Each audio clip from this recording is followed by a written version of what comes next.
Hello, everyone, and welcome to the 7th episode of Faith Forward. I'm your host, Nick Maisano, and thank you for spending part of your day with us. Today's episode will unfortunately be the last one for the next month or so because we at Chew are going on our Christmas break. But thank you for all your support during the first couple months launching this brand new podcast.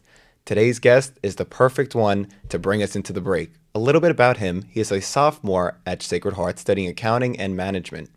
His Catholic upbringing has had a significant impact on him, but it was during his years at Kellenberg Memorial High School that he truly began to deepen his faith and become involved with many of the school's apostolic activities. At Chew, he is an active member of the peer ministry team on the prayer and liturgy pillar, which allows him to share his faith with the campus community through liturgy and the sacraments. He's also an orientation leader and an FYE assistant, as well as a member of the Alpha Phi Omega Service Fraternity and the Knights of Columbus. And to cap it all off, he's one of my roommates. Matt Gavagan, welcome to Faith Forward. Thank you, Nick. Thank you for being here today for our last episode. Very excited. Of course. Thanks for having me. Yeah. So question one, what was your faith like growing up? Growing up, my whole family's Catholic.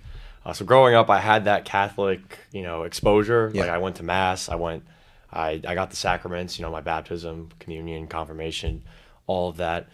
And as a kid, I had a respect for it, but I didn't understand it as much. I was only, so little. Right. And it was really, I want to say in 7th grade, when I transferred into Kellenberg Memorial High School, that I really began to take ownership of my faith.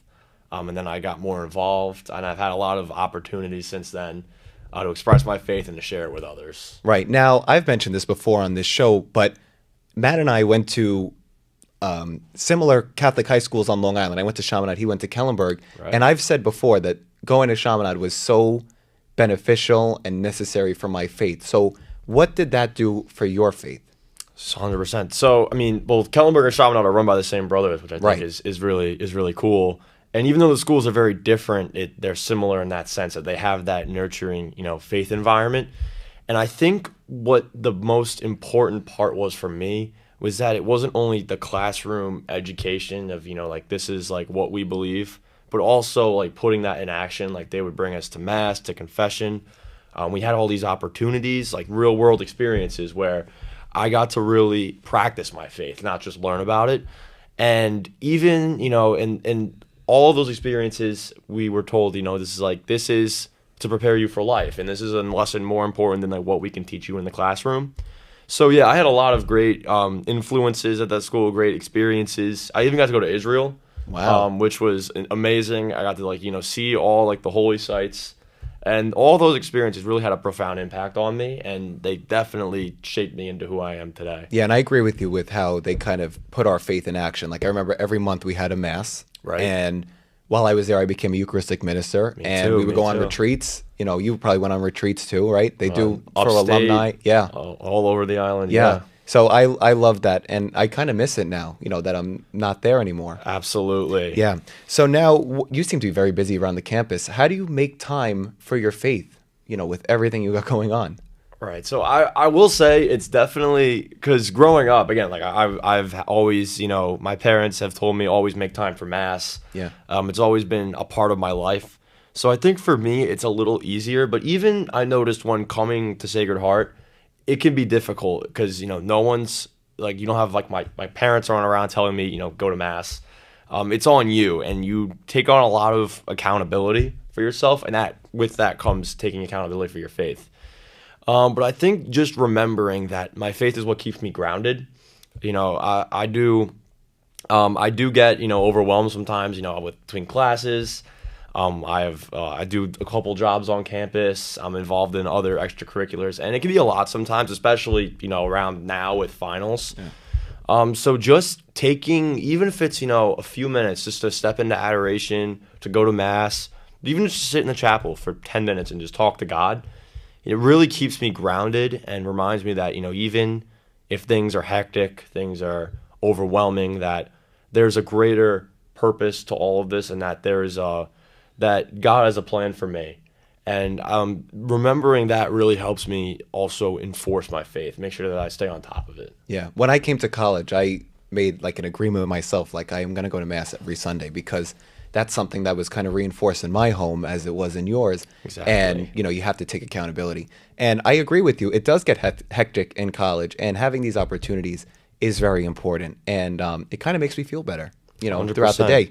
So now Knights of Columbus is brand new here at Sacred Heart, right? Right. And yes. you joined. Tell me about that. So the idea for Knights of Columbus, so Sacred Heart hasn't had a Knights of Columbus council in, I want to say, 20 or 25 years. Wow.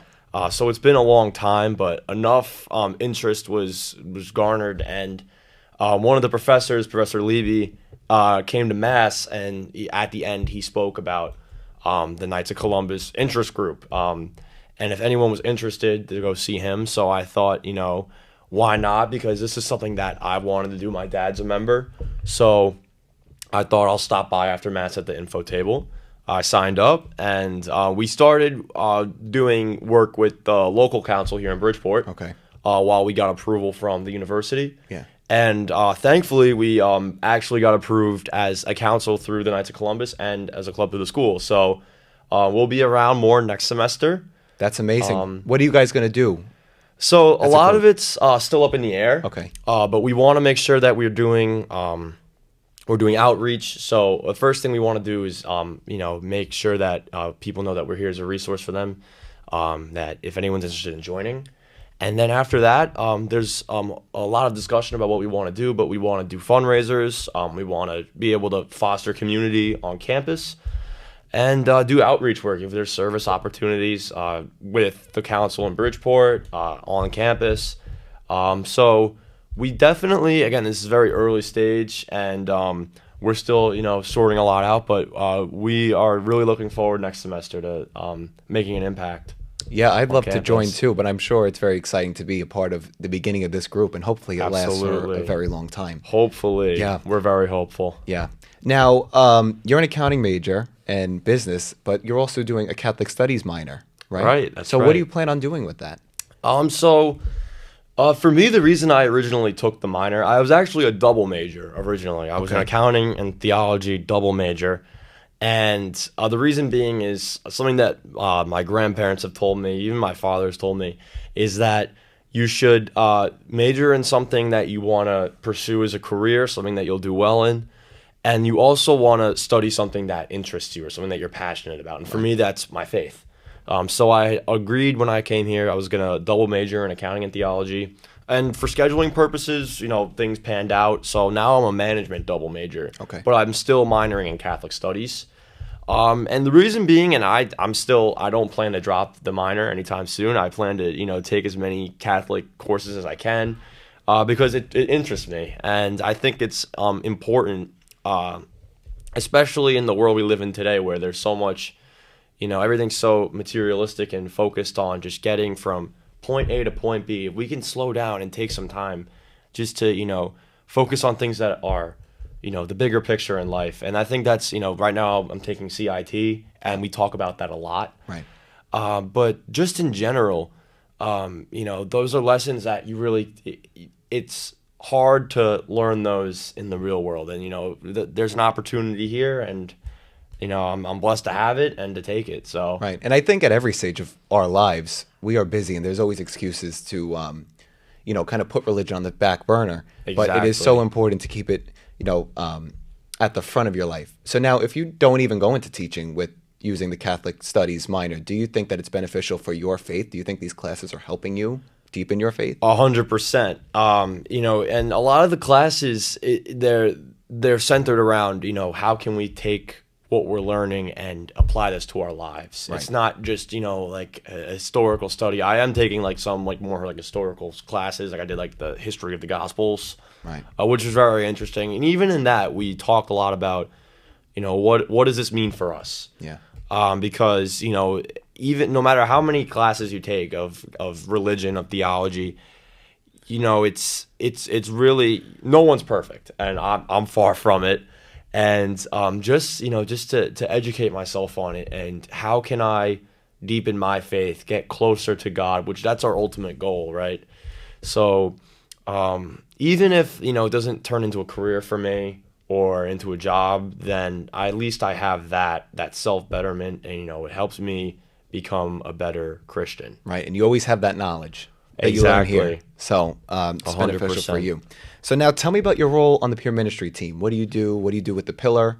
Sure. So I'm a member of the prayer and liturgy pillar. Okay. Part of my responsibilities, we help facilitate Mass. We staff Mass. So a big thing that we did this semester was train new ministers. So the readers, the altar servers, the lectors, the Eucharistic ministers.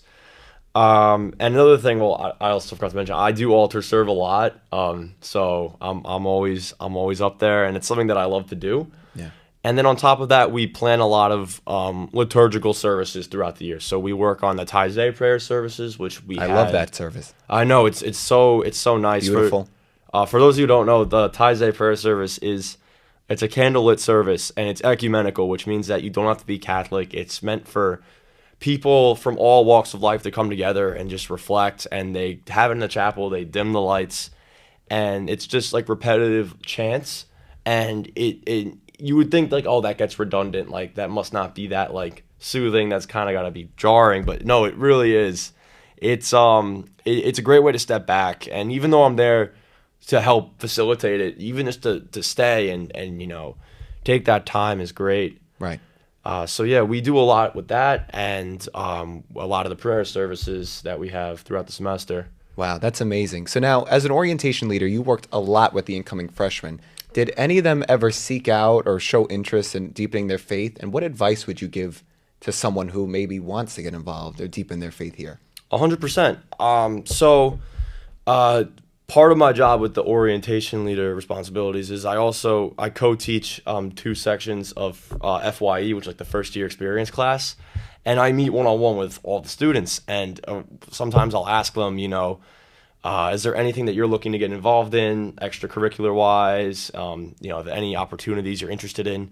And knowing that they know that I'm in campus ministry and I'm involved, so they'll ask me about it, and they'll say, like, how can I get involved? And I've had a few students actually. And I think a big issue, and this is in general, I've noticed, is that in college, a big thing, especially when you're new, is judgment. Mm-hmm. Everything, you feel as if everything you do has implications, and that might cause people to shy away from expressing their faith. They're worried about being judged for it. My advice, and this is what I tell my students, this is what I tell my friends, is at the end of the day, you're doing it because you believe in Jesus. It's your faith, and if someone's gonna judge you for that, then that's on them. You shouldn't be ashamed of your faith, and all it takes, even if you're afraid, you're not sure where to go, what to do, how to get started, just come to Mass, say hello to the priest, introduce yourself, say hello to one of the peer ministers. And, even though like those small steps, they may seem like they don't go far, they really do. Like that's how I started here at open house. When I came to tour, I spoke with the campus ministers, and then that led me to joining the pre-fall, and then now I'm on peer ministry. So, it all leads to something, and it really, it's amazing how, just that small step, even if you're afraid, it can make all the difference. Yeah, and I agree with you. I think Mass is the first step. 100%. So now, Eucharist and Mass. Absolutely. So now we ask this to every one of our guests. How will you move your faith forward in your life, going from here on out? I like that question. Yeah. Little nod to the show title. I think the most important thing that we can do is just remember that no matter how far we've come in our faith journey, it's okay to obviously acknowledge that we've all come a long way in our faith. But just to remember that, our ultimate goal, although we're in college, we're here for different reasons, to get degrees, hopefully to get, very nice jobs, to have a successful life.